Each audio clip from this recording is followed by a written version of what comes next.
All right, everyone. The Real Talk Sports Show is coming back on right now.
Good morning, good morning, good morning to everyone. Welcome to the Real Talk Sports Saturday Sports Update. I'm your host, Minister Jonathan Simmons, and we thank all those of you who are listening, watching, and checking us out from various different portals. I want to give a big shout out to those of you who were like, hey, what happened on WIGO, Legendary 1570? We were out on the road and somehow a call came in, knocked me off the air. Anyway, all that being said, glad to be back on the air on the legendary WIGO 1570 Pace Setter AM radio. Also, those of you listening to us online at WIGO1570.com, we appreciate you. And we definitely appreciate those of you who are watching us right now on the replay. That means you took time out of your schedule to say, hey, I couldn't catch you live, but I wanted to catch you anyway. So appreciate you very much for doing that. And of course, a big on the tele via Roku. So it's a two-step procedure. You go on to Roku, go on to the Tiki Live channel, and then click on the Phoenix Entertainment Group, which is run by Gary Booker. And you'll see us there not only live, but also you can watch our archive broadcast there as well. So appreciate you for checking in with us. And of course, as you guys can see behind me, I am doing my thing that I do on Saturday. I am a full-time employee of Allen Vigil Ford and Lincoln. They're located at 6790 Mount Zion Boulevard, and they are a title sponsor for high school football. And we can't do it now because the Georgia High School State Association charges a gazillion dollars. Well, not a gazillion, but 750 to do a live stream broadcast. So, you guys want to sponsor us, we certainly can do that. But right now, no, no, and no. But hopefully, we'll be able to do it sometime in the future as we expand our broadcast. But again, I want to give a big shout out to Allen Vigil Ford and Lincoln. And if you need a car, I think some of you people don't know that. Some people know me as a rev, think I'm just a preacher. Some people know me as a sports guy. But the reality is that I earn my income selling vehicles. And the cool thing is, how nice it would be to come to a place of integrity, family owned, and work with a guy that you know, hey, is a straight shooter to help you get yourself a vehicle for yourself or for your family. Because I really specialize in B2B sales. I mean, excuse me, for your business. Because I specialize in B2B sales. But if you need a vehicle of any type, car, SUV, truck, give me a call. You can call me on the cell phone, actually. You can hit me up 678-410-9833. You can call me on my work line, 678-364-3979. Or you can send me an email, jsimmons@realtalksports.net, and I'd be more than happy to assist you in your automobile needs. And literally, we're located close to pretty much anybody in Metro Atlanta. We're about 25 minutes south of downtown Atlanta, and we're located right in the heart of Clayton County. So again, please check us out. Please, ma'am, please, sir. We would love to assist you in any way we can. All right, as you know, we always like to kind of recap what has gone on in the week of sports and also where we are in the weekend. And I guess we'll start with the Atlanta Hawks. The Hawks had traveled down to Mexico, and they got a big victory there over the Atlanta Magic. Everything looked great. Trey dropped 33 points in the first half, scored 41 points for the game, and everybody was thinking, including myself, that we're back, that we're going to see the Trey Young that we're so familiar with in the 2020 and the 2021 and 2022 season, if I can speak English.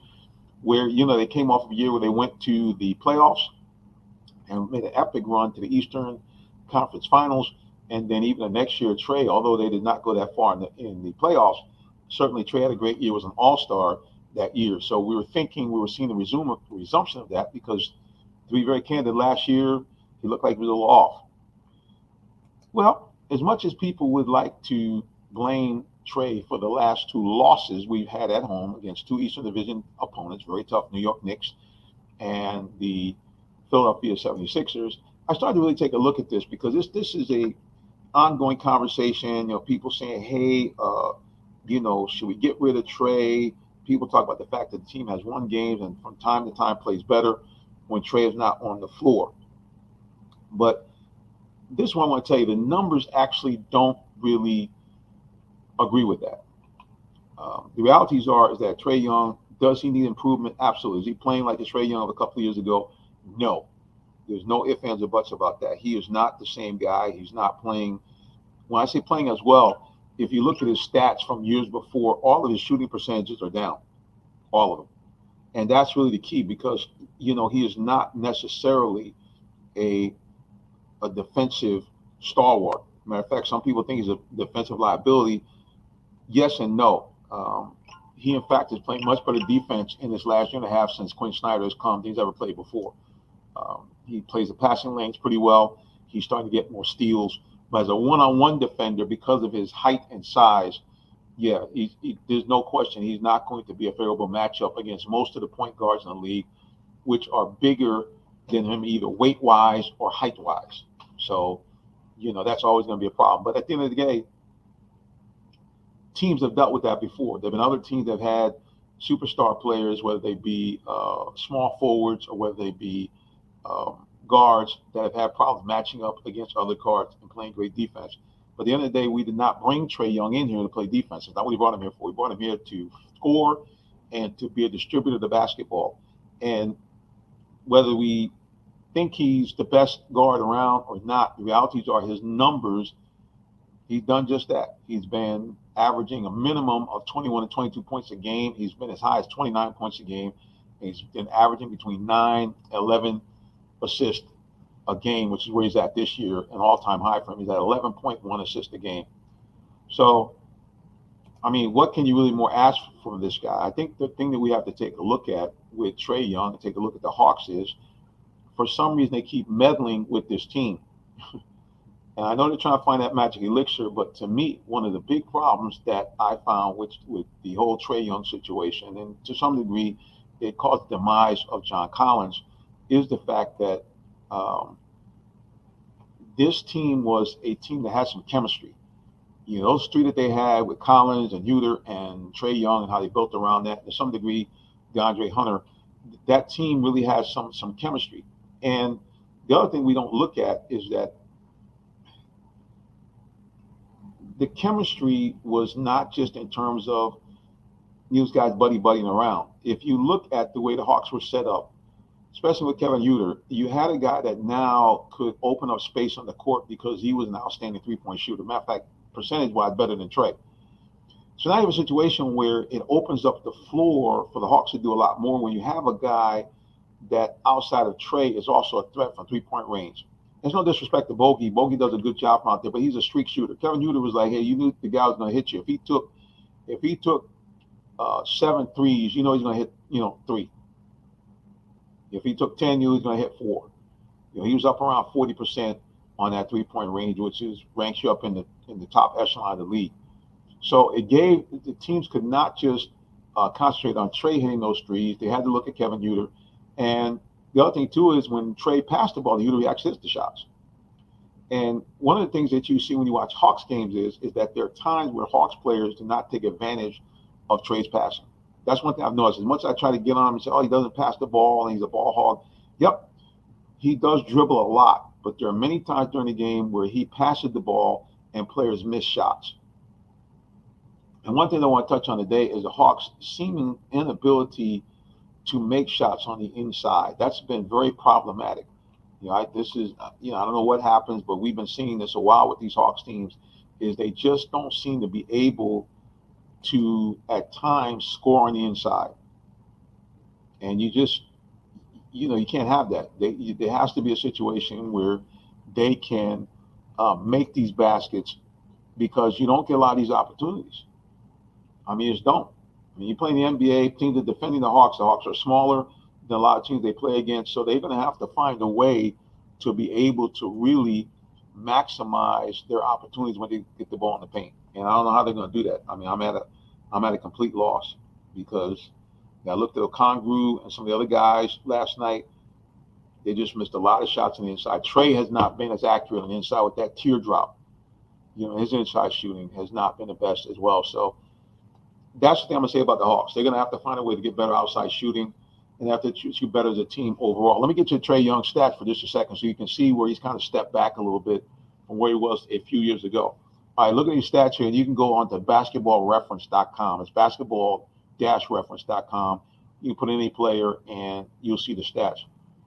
First of all, let's take a look here at his overall stats, and then we'll look at what he's done the last 5 games, and you can see where the Hawks are kind of where they are. Looking at the regular season, all of his measurables for shooting are down. Let's just take a look at the 2021 season, where he just went on that mercurial run and helped lead the Hawks to the Eastern Division or Eastern Conference Finals. During the season that year, he shot almost 44% from the floor and almost 35% from three, 34.3% from three-point range, and almost 44% from overall. Averaged 25 points a game, 25.3 points a game, 9.4 assists a game. One of his best years, no doubt.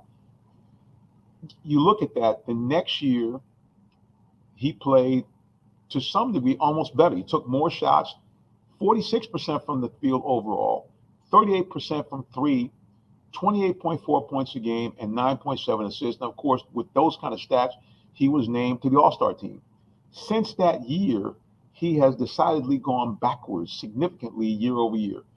The next year, in 2022, 2023, he shot only 43% from the field overall, but more importantly, his three-point percentage went down to 33.5% from three.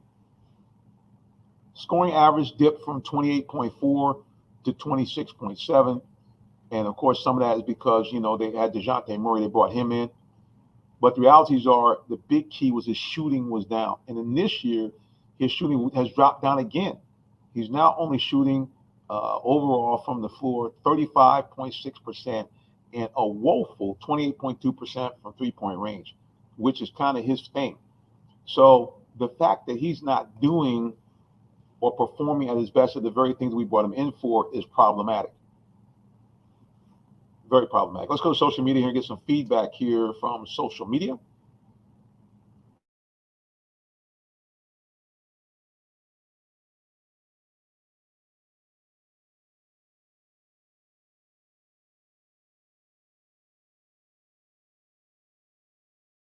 Is having a little problem here. I'm not sure what's going on. My mic, there it is. My mic is back up here. Yeah, so Jordan, what's going on? Yeah, just you guys want to feedback. What's the problem with Trae? What do you think is going on? You guys love to get your feedback on what you think the problem is with this Hawks team. I think it's a situation of twofold. One, they have to get more consistent shooting as a team, because I think that every night Trae is leaving probably about 2 or 3 assists per game on the floor due to bad shooting. Yeah, I think that his stats, if he could keep them to where they were last night, as far as his overall stats last night were 22 points, 13 assists. If he could consistently do that, I think the Hawks will win. The reason why the Hawks didn't win last night is because the other half of this dynamic guard tandem didn't shoot well. DeJounte Murray has one of his poorer games as a Hawk player last night.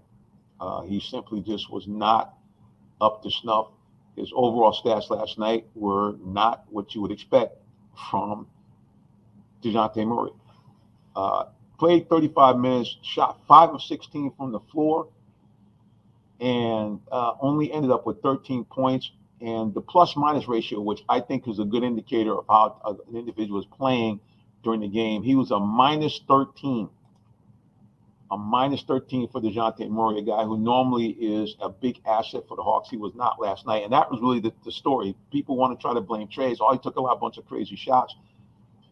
The shots that Trey takes are the shots that he has normally taken throughout his career. Just right now, his shooting percentage, especially from three, is not good. And his overall shooting percentage is not good. But I don't think we should throw out the baby with the bathwater. I think we should still, stay with Trey Young. People say, should we trade him? The team plays better without him. There are some stretches where they do, but there are other times where, he's had ball in his hand and he's done well. It's just like I said, the last year and a half, maybe the last 2 years, he has not been at the level that we were accustomed to in his first 3 or 4 years here. So I don't know what you want to call that, what you want to name on that, but I just think that the idea of getting rid of him makes a mistake. All right, guys, we'll take a little break here. Again, you're watching the Real Talk Sports Show, our Saturday Sports Update, as we do it right here live from the offices of Allen Vigil Ford and Lincoln. We'll be back with more of the Real Talk Sports Show in just a few moments. Don't go anywhere. We'll be back.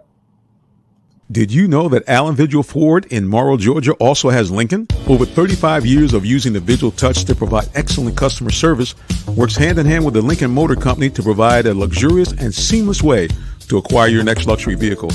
Lincoln has an array of full-service complimentary owner benefits.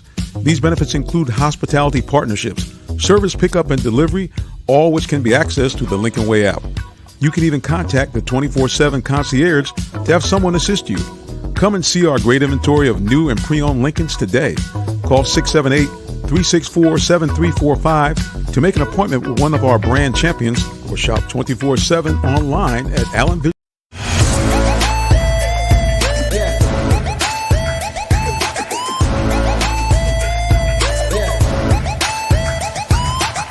This is OJ Howard with Real Talk Sports. What's up, guys? This is Tim Tebow. You're listening to Real Talk Sports. This is Charles Woodson. Let me grab the mic. You ready? This is Charles Woodson with Real Talk Sports. Hey, it's your boy JB Smooth with Real Talk Sports.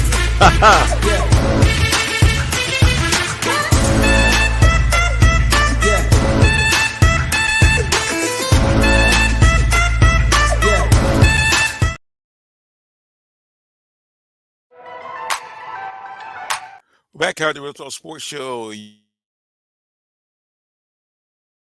Simmons, we thank you for all those again who have tuned in to watch us and listening to us this day. A lot going on here behind the scenes. So forgive us as we have not been as smooth as we are normally on the show. Well, like you said again, with the Hawks, we just got to keep it. I don't think they should do anything with the team. I don't think they should make any more trades unless they're going to bring in a big man. That's one thing the Hawks really need is they need, I think, some beef and some presence in that front line. One of the things that both the Knicks, especially the Knicks and the Sixers, showed us is that the Hawks are a team that is going to have some difficulties, matching up against some bigger squads. And so, again, I just think that if they're going to do anything at all, that's one of the things they should maybe look to do is to try to find a way to get some more, not just height, but some beef, some weight, some strength in that front line. And every year they always say the Hawks are fine where they are. They don't need any additional help. They said they got the team they want. But for me, man, they're going to have to get some people that can really rebound and contest in the paint. Let's go to social media, see what the comments are going on there. There's our good friend, Mr. Miles Tyson, and he says, "Go Vols." Okay, Miles is looking forward to the Tennessee Volunteers taking on the Georgia Bulldogs later on today. They're going to have to go a lot, brother, because they're facing the #1 team in the country, and Tennessee is going to be up against them. We're going to talk about that in just a few moments as we shift over to our college football segment. Before we do that, though, we want to give a big shout out to our friends up in DeKalb County. Stevenson Jaguars continue a season like no other. They have now advanced to the third round of the high school football playoffs, winning their second consecutive game in the playoffs at home by a pretty healthy margin. We're going to go here and go to their social media page and take a look, but I think they outscored their opponent. I think the final score was something like 55-14. So, big shout out to the folks over at Stevenson as they continue, like I said again, to rack up some wins here in postseason. big shout out to them and what they're doing over there and all of the people that support the Stevenson Jaguars. So, again, guys, if you have a chance to go out there and watch high school football, please, man, please, sir, get to go do it. A lot of great stuff going on here in the state of Georgia. You got some of the great teams in the country, high school teams in the country that are playing right now. We look forward to bringing you more coverage from that as the days go on. All right, let's take a look here at our college football update. Well, let's go to college football rankings first. Let's take a look. Or I don't even know if I should take a look at those first. Let's, I guess, talk about the statement that the University of Washington made last night, not only for the college football playoff, but I think good, bad, or indifferent, a statement that they are making for college football coaches around the country who are feeling some kind of way about the Colorado Buffaloes. Washington dropped the hammer on them last night on a rare Friday night game, 56-14. It was no contest from the opening bell. Dominant performance by the Washington Huskies. And, you know, Dion, I'm sure will tell you they enjoy these games. Why? Because it gives them a chance to see the measuring stick of where they need to get to. Because Dion has let everybody know he is not going to be satisfied with, you know, being just a bowl eligible team, which it doesn't look like they're going to be able to do this year, or just an okay team. At the end of the day, what they're looking for is, like he mentioned, he wants to be dominant.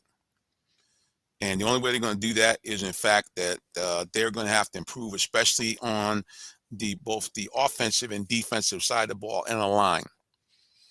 Yeah, they got a ways to go. But anyway, speaking of Washington, big shout out to them. They are continuing to hold down number 5 in the overall rankings. I'm not going to get into college football playoff rankings. Those will come out on Tuesday. But let's go to the rankings here on the college football playoff rankings and then the AP top 25. College football playoff rankings as they stand right now. Georgia going into the game against Tennessee tonight, 10-0, ranked number 1 overall. The Ohio State Buckeyes were number 1 last week, but after Georgia's thrashing, absolute thrashing of a very good Ole Miss team, they jump back into number 1. Ohio State, the Ohio State Buckeyes, number 2.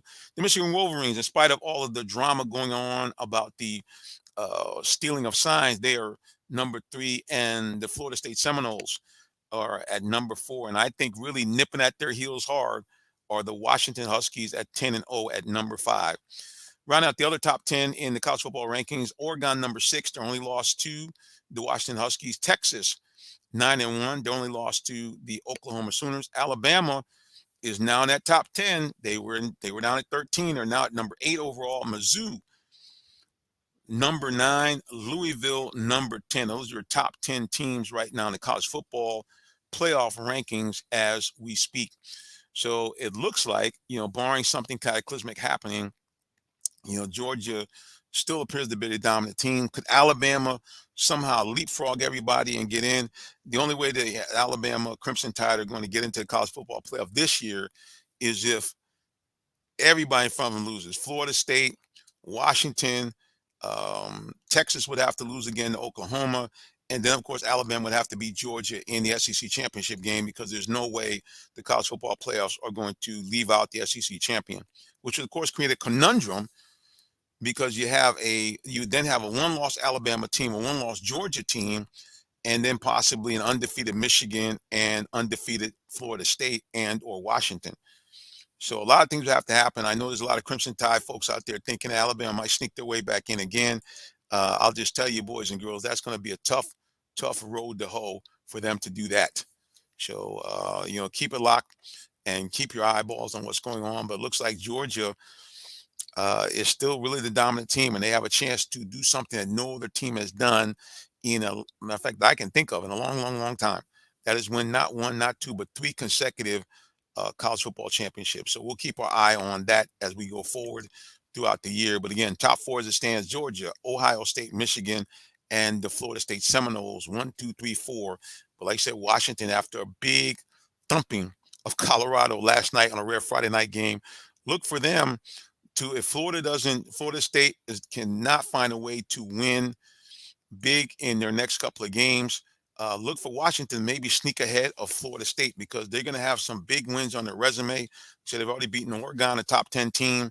So don't be surprised if Washington jumps ahead of Florida State before this is all said and done, especially if Florida State struggles in any of their remaining games, including the championship against Louisville. If they win and they win in a struggle, and both teams are undefeated, yeah, you might see the Washington Huskies jump over the Seminoles of Florida State and find themselves in the Final Four. In any case, it should be very, very interesting. It should make for some good football because all of these teams ranked in the top 6 really are all outstanding teams. No disrespect to Texas, who has knocked off Alabama, and the only loss is to their arch rival Oklahoma. Now, of course, now everybody is thinking, man, this is why we want to go to a 12-team playoff. I just want to sound off on that really quick before I jump on and move on. I think that the 12-team playoff sucks. I think you should have just 8 teams, me personally. I know people are saying, well, look, man, if you go 12, just think Penn State would be still in it, Louisville would be still in it, so would be Missouri. I don't care about any of that. I think that one of the things that makes college football so intriguing, and one of the things I think that makes it so phenomenal for fans is that basically the last month of the season are all really playoff games. Versus now if you have a 12-game season, it's really not going to be that. And also, I don't like the idea of a team having a bye and having to play against other teams that have not had a bye, because we saw in the baseball how that works. You get a situation where teams that lay off, if it's not equal for both teams, sometimes it's disastrous for the team that has a longer layoff. So I don't like any of that. I just don't like it. But that's just me. They're not going to pay attention to me because it's all about money. And also, it's when I say money, it's especially money to the teams that are playing the opening round, because one of the things they said they're going to have to do in the playoffs is the opening round games will actually be played at the team who's the highest seeded team's home field. I don't like that either. I think one of the things they should do is what they've done here with the college football playoffs. They should incorporate that and keep it incorporated into the bowl system. Now, I get it. There's so many bowls now. It's been watered down. Some of this stuff is just like an excuse to be on TV. But I also think that the bowls in their original construct, if you maybe eliminate a couple of them, I can get that. But use all of your playoff games next year. They should be part of a bowl game. So you already have the New Year's Six that are doing that. I think just go down to the second level bowls. Okay, we're going to go to like maybe the Gator Bowl would be one of the playoff areas that you could go to. And then I think they don't call it the Bluebonnet Bowl anymore. You see how old I am. But they play a game in Houston. That would be one. They could, with the Holiday Bowl, always a great bowl. That could be another one of the, first round playoff neutral sites. I just like the idea of everything being neutral. Once you get to the playoffs, let it all be a neutral site. Nobody gets any home games, unless, of course, they're, when I say a home game, you're playing close to where you normally would play, like a couple of years ago, because Georgia was ranked number 1. They had the option to play last year against Ohio State. The opening round of that college football playoffs was being held at Mercedes-Benz Stadium. Georgia picked that as the place they wanted to play their semifinal game because they were the number 1 ranked team. So I get that, but this idea of playing teams at home, I think there's a lot of hullabaloo. Let's play these games on neutral sites. Use the existing bowl structure that they have, and just like they've got the Peach Bowl, Orange Bowl, the Sugar Bowl, the Rose Bowl, are different games in college football playoffs. I think they should do the same thing. Just keep them in those neutral site areas, and so it's fair for everybody. And also, it creates a situation for fans where they can travel to different places, especially cold weather fans. I mean, these bowl games are fun because, hey, we can go someplace warm. For a week, we can play some golf. We can, get warmed up from the frigid temperatures. Yeah, maybe it's just me. I'm an old guy. Maybe it's because I'm used to that system. I don't know. But all I do know is they should consider, keeping those games at a neutral site for college football. That's just me talking. All right, what do you guys think? Why don't you weigh in? Let me know what you think about the college football playoffs. Do you think the 12 game is going to be a boondoggle or a bust? And do you think that they should, if they obviously won't do it this year, but maybe next year, consider about making all the games to be played on a neutral site? All the college playoffs. Not anybody get a home game, just all neutral. Because the playoffs. Why should anybody get a home field advantage during the playoffs? In baseball, I can see it, football, for pro football, but college football, nah, man. Let it be just like it is for the NCAA playoffs. You play in a neutral site. and let the chips fall where they may. Just saying. That's how I'd like to see it done. All right, guys, so we're going to take another quick little mini break here ahead of schedule. Again, you're watching Real Talk Sports Shows. We broadcast to you live from the offices of Allen Vigil Ford and Lincoln. Allen Vigil Ford and Lincoln, again, our title sponsor for high school football. Matter of fact, let's hear a little bit about them right now. Are you in the market for a new vehicle? Well, check out Allen Vigil Ford Lincoln in Morrow, Georgia. We have one of the largest inventories in our area for both new and pre-owned vehicles, so we're sure to have something for everyone.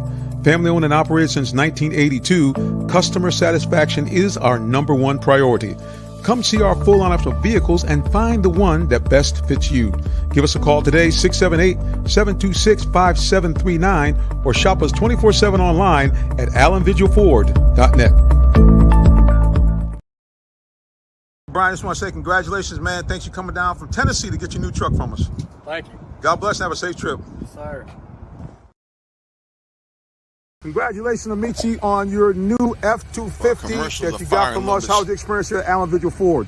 Thank you so much, Jonathan, man. I appreciate everything you did for me, man. This is awesome right here. And you did, I mean, your service is impeccable, man. I really appreciate everything. That's right from the customer's mouth. Certainly, if you want to get a vehicle from us, again, give me a shout out or a call. I'm right here at Allen Vigil Ford, located in the heart of Clayton County, 6790 Mount Zion Boulevard in Morrow, Georgia. Again, you also can shop us online 24/7 at allenvigilford.net. Again, if you want to find out more information, here's how you do it. Simply give me a call, 678-364-3979 is my office number, or you can call me on the cell, 678-410-9833. You also can hit me up with an email, jsimmons@realtalksports.net. We appreciate you. If you would, like I said, we do a good job here. It's one thing, it's a large dealership. We have a great inventory of vehicles right now. And also the cool thing is that some of the vehicles now, good news, we are doing something we haven't done since before the pandemic. There are now discounts available on some of the cars and rebates available and special financing, some of it as low as 1.9%. That's right. That low financing and rebates are back on vehicles like the very popular small SUVs like the Escape, midsize SUV like the Edge, and of course, everybody's favorite, number one selling truck in the world, the F-150. Great rebates, great financing available based on your qualifications, obviously. So if you need a vehicle, hit me up, jsimmons@realtalksports.net, or you can give me a call on the cell, 678-410-9833. But listen, don't worry. Hey, stop right there. If new or not your thing, hey, I got something else for you. We have an unbelievable array of pre-owned vehicles. I mean, not just Fords and Lincolns, but we have Toyotas, we have Nissan, we have BMWs, we have Mercedes-Benz, we have Land Rover, Range Rover, GMCs, Yukons, whatever kind of vehicle you can think of, we have them in stock. We even got a Porsche. And the majority of our vehicles are certified, which means that you have guaranteed that you got the best quality in terms of being checked in, being checked over, making sure everything is running right. They have warranties on them, and some of them even have a special buyback warranty. So you basically covered. This lemon proof. If something goes wrong, you bring it back. I'm just saying. Now, where can you get that? You can't. And where can you get the Reverend, the minister, yours truly, to actually go through the transaction with you to make it something where it's smooth, make it something where it's transparent, and something we actually might have a little fun. And you might even get a wonderful parting gift when you leave. So again, hit me up, jsimmons@realtalksports.net, or just really the best way to do it is text me or call me, 678-410-9833. Like I said, love to be a part of your story of getting, maybe, like I've had a couple of my customers, it's their first car. And it was so cool to be a part of that. So I want to be a part of your story, your automobile story. So again, hit me up, 678-410-9833. Or call me on the office number, 678-364-3979, and I'll be more than happy to help you get your vehicle. Well, you know, besides the Hawks playing here, and of course the Bulldogs are doing a great job up the road, we have another team that everybody is they used to be very excited about, but certainly very concerned about, and that is the Atlanta Falcons. Before we talk about them, though, we're going to go around the NFL and take a quick peek at the standings in the NFL right now. and what teams are, doing well, what teams are becoming dominant in the league. Let's take a look at the standings right now around the NFL. Let's first go to the AFC East, where we have the offensive powerhouse known as the Miami Dolphins. Dolphins 6-3. They have recorded 285 points thus far this season. That means they're averaging over 30 points a game. They are the number one offense, or one of the top offenses in the league right now. The Miami Dolphins 6-3. Right behind them is a surprise, actually, another team that is scoring pretty well, but has not done what we've expected. That is the Buffalo Bills. They just recently fired their offense coordinator. Bills, a team that really everybody thought was be a Super Bowl contender, is at 5-5. The New York Jets, even without Aaron Rodgers, 4-5. Their defense is stout. They put a lot of pressure on you. A team that's very, very difficult to deal with, and a team that really is in total transition has went in the tank. The New England Patriots. Who would think that a team that's coached by what many people think is one of the greatest coaches of all time, Bill Belichick, 2-8. They've only scored 141 points, worse than the Falcons, all year long. And Belichick is in serious trouble about getting his duties relieved. Let's go to FC West. Another one of the great teams in the NFL, the Kansas City Chiefs. 7-2 overall, not scoring at the clip that we're accustomed to, but defensively very, very stout, only giving up less than 20 points a game. The Chiefs 7-2 overall, 4-1 at home, and of course they got Patrick Mahomes. So you know what time it is. Let's go to AFC North, and another team that is always in the mix, the Baltimore Ravens. This year balling out after a nice contract being signed by their quarterback, the dazzling Lamar Jackson. Ravens are 8-3, and they lead the AFC in scoring. Have scored over 300 points so far, and only given up 177 points. They have one of the biggest point differentials in the NFL. Playing great right now. They were shocked by the Browns a couple of weeks ago, last Sunday, in an upset at the buzzer, but they came back Thursday night and won. So 8-3. Look for the Ravens to go deep into the playoffs. And then last but not least, AFC South. Jaguars are 6-3. The big surprise there are the Houston Texans, led by rookie C.J. Stroud, which is breaking everybody's rookie records. This kid has been a dynamo on offense. Look for the Texans to maybe make some noise in the playoffs. Let's go to NFC and take a look at them. The Eagles and the 49ers and the Lions are the big three. The Eagles look like they're the cream of the crop thus far. 8-1 overall. And their one loss at Dallas Cowboys, everybody's still kind of shaking their heads at how that happened. Jalen Hurts has had a subpar season, but yet still 8-1. So that shows you the level of proficiency that the Eagles are operating on this year. Like I said, the 49ers, they're 6-3, but man, when they got everybody healthy, they're nothing nice. And then last but not least, a favorite of our show because of the Queen, Tree Doman being from Michigan, the Detroit Lions, 7-2. Probably one of the most well-balanced teams in the league.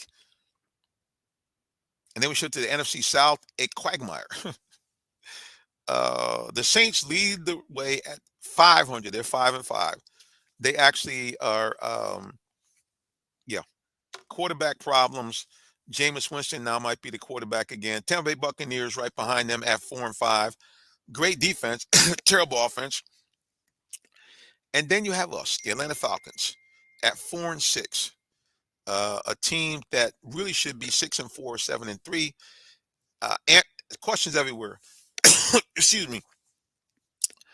Not even scoring 20 points a game on offense, and defensively have been middle of the road, but in the last couple of weeks have really been subpar. So that's a look around the NFL to how it looks here. And now let's kind of take a look at our Falcons and see if we can get it. Can anybody out there give us some answers on what we need to do with the Atlanta Falcons? This is a team that on paper looked like they were going to be a dominant team. When I say dominant, let me step back. I'm sorry. They look like a team that was going to be a playoff team. When I looked at this Falcons team before the beginning of the year, I was out there telling people, oh, yeah, they're going to win 10 games. They might even win 11 games. Because I looked at the way the team had played the year before with Marcus Mariota being subpar. I looked at the fact they were adding on a quote-unquote generational offensive player. Maybe I shouldn't have, believed that. But in Bijan Robinson, I'm thinking a healthy Kyle Pitts, and now a Desmond Ritter who actually had, at least a half year under his belt, a guy that, was going to take over the reins, should have all the confidence. The team said, "Hey, you're our guy." And I'm thinking to myself, "Okay, it's going to be on and popping. They should win 10 games." I looked around at the rest of the NFC South, and I said, "Hey, there's nobody there that's really dominant. The Falcons should be in play to make a run into playoffs, and if everything fell right, even get into the second round." Wrong. So far, this team has been, as the record shows, mediocre. And when I say mediocre, it's really been a situation of inconsistency on both sides of the ball. It's been, I think, a combination of the following things. First of all, poor coaching. When I say poor coaching, Arthur Smith running a unnecessarily complex system that was not designed to maximize the skill sets of the players they had. Number two, attempting to get away from what the team had done best, which is run the ball. We saw against the Lions, they came out of the box, throwing on the first several downs. And then in 2 games by Desmond Ritter, him throwing the ball in excess of 35 times in a game, which I think is a recipe for disaster with the Falcons. And last but not least, and this almost should probably be first, poor execution by the players in key moments of the game. Now, the Falcons are a team that does well, like offensively between the 20s. They can rack up some yards for you. They can look nice, get some nice runs. But this is a team that has had a penchant of doing poorly in the red zone, both in terms of scoring and in terms of protecting the ball. Desmond Ritter, was one of the reasons why he got benched, had multiple turnovers in the other team's red zone, which is a disaster. When you're down there close, you got to get TDs. And instead, the Falcons turned the ball over. The other thing about poor execution is the number of times this team has had penalties when they've had goal and less than 5 to go. You would have been set up with first and goal from the 1 or 2, second and goal from the 2 or 3, and then they turn around and get a procedural penalty where now all of a sudden you're, instead of being second and goal from the 2 or 3, you're now second and goal from the 8. You're first and goal from, the 9 or something stupid like that. So these 3 things have combined to make this team a 4-6 team. And then, defensively, you want to leave them out. Same thing, playing lights out for the first 3 quarters and 10 minutes of the game, 3 quarters and 12 minutes of the game. And then suddenly, when the game is on the line, when the defense absolutely has to make a stop, the defense suddenly goes into undisciplined play, the inability to stop the big play, gas plays, what we call them chunk plays. And now after playing, like I said, pretty much the whole game very, very well, they give up a touchdown or a score of some type at the end of the ball game when they absolutely, really can't give it up. And usually on something where they have a miscue, lack of containment. We saw it the last 2 weeks with both Joshua Dobbs and with Joshua Dobbs from Minnesota, and also the same thing with the quarterback from I'm drawing a blank now. Lord have mercy. I can't believe I'm drawing a blank. See what happens when you got too much going on. Kyler Murray for the Cardinals. And in both cases, these guys hadn't even played. Kyler Murray hadn't played in a year. Josh Dobbs basically got off the plane and they were introducing him to his teammates and know the names of half of the guys, and they were literally talking him in through the game, through the headset, almost into the time of the snap. And in both cases, these guys, with not practicing at all, took their teams down on game-winning drives against a defense who was a top 10 defense. So as much as we want to fire Coach Arthur Smith and blame him, as much as we want to, lambaste people, at the end of the day, this team has got to execute. More so than anything else, this team has got to find a way to execute, and execute when it counts. Execute in the clutch. It's great to rack up yards. It's great to have these stops. And it's even, again, we got to give big kudos to the defense for turning the ball over, for getting the other team to turn the ball over and giving the offense the ball in great, field position. I got no problem with any of that. The problem I have is that when we need the defense in the last 3 weeks to actually make the kind of stands they were making early in the game, suddenly it wasn't there. And like I said, most of the problems that the Falcons have right now really don't necessarily have anything to do per se with well, they do, but it's not. You can't just completely blame the coach. It's execution, lack of execution, and some of that, I guess you can say you can blame the coaching for not getting guys to be able to, for example, hold their water so they don't get an offside penalty when they have, first and goal to go. Some of it can be black play calling, calling trick plays and stuff when you're down there when you have one of the best running attacks in the league. I don't know. All I do know is that during this bye week, they better get it together and get their act together. Or you're not going to get Arthur Smith fired, but what you're going to have is an empty stadium.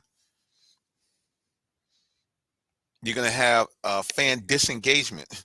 You have people not wanting to go to the games because I'm going to tell you, I'll just be very honest from me going as a fan / media person. What I look at is energy, and what I'm not seeing is that when I get to the stadium. I mean, yes, you have fans there. Yes, people having a good time, but the energy I was used to seeing, even in the first couple of years with Arthur Smith, there was an energy there. There was an excitement about going to the game. You look at it, they really, to me, have not recovered that really since they've moved to the Benz. We've seen it maybe, a handful of times, maybe where the fans were amped up, where it got deafening in there. But as far as the home field advantage, the roar that you used to have in the Georgia Dome, I've not really seen it been at Mercedes-Benz Stadium. As much as the Falcons will try to tell people they're selling out and they have a huge amount of ticket sales, the only time that happens is when legacy teams that have big followings like the Steelers, Packers, Saints, teams like that come in and their fans buy up a lot of the tickets. But the Falcons fan base is really lost interest in this team. And again, the way I can tell is when I go to the games, I get there, I don't see the same amount of tailgating I used to see, even from the opposing teams. I don't see that. I don't feel the energy. When people start talking about the team, even talking about going to the games, that excitement is not there because the team really they're hard to watch. When you see all these gaffes and miscues and things that you're thinking to yourself, they don't pay me to coach at all. And just the things that look just dumb, silly stuff. You're paying players all this money. You got two of your highest paid linemen and your longest tenured linemen. If you go back and look at most of your procedural and holding penalties, those are the guys that are committing them. McGarry, what's the other guy's name? I'm sorry. It's one of those days, guys. But you're not seeing the kind of performance that you would expect to see from your top players.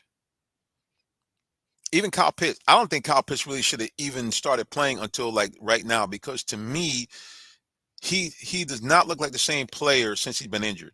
He just doesn't. I mean, everybody talks about him being a unicorn. Everybody talks about his great ability to get those 50-50 balls. I don't see that. I see a guy that doesn't want to, looks like a guy protecting himself. I don't see him stretching out for balls. I don't see him diving for balls. I don't see any of that stuff.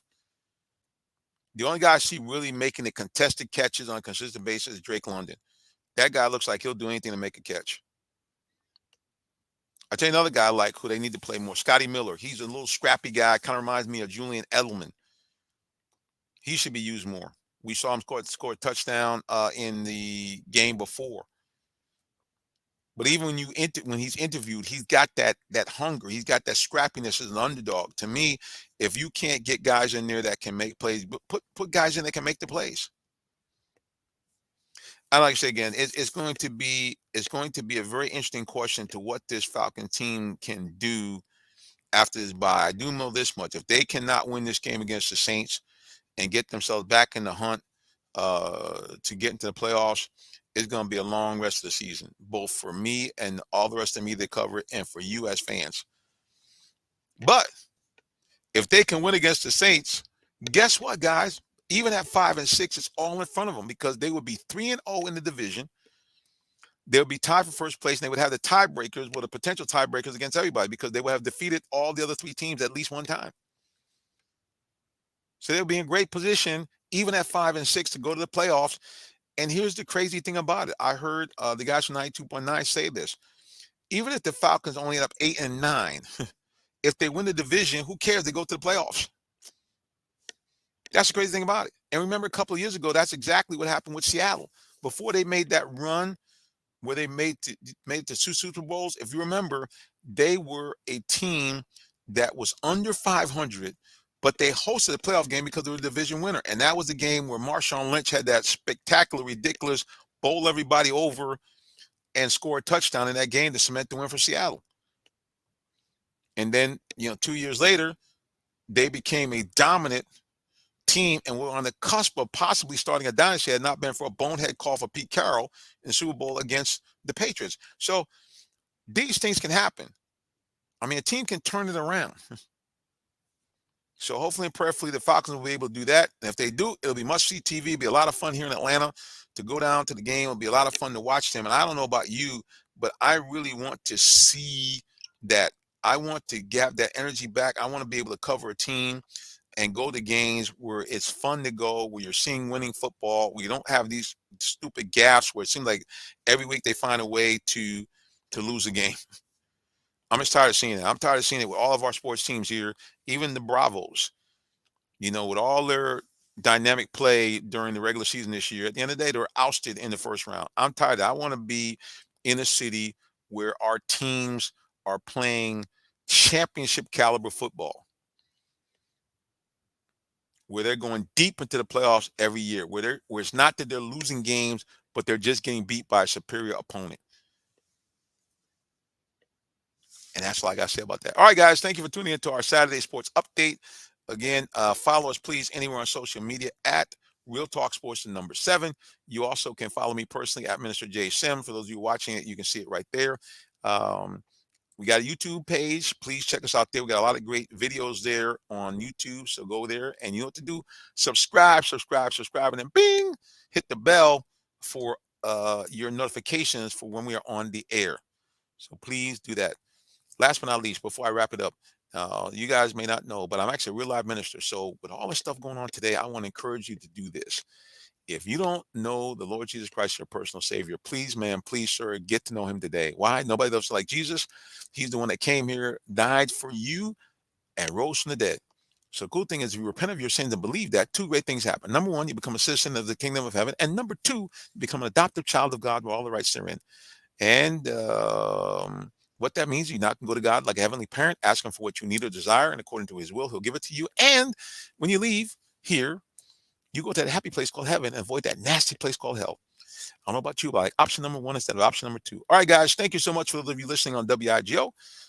Pace at a 1570. Keep it locked for more great talk and more music right here. And remember, follow us on social media at Real Talk Sports, the number 7. Until the next time we get back together again, we simply say God bless you and have a wonderful rest of your day or evening, whichever may apply. So long, and God bless.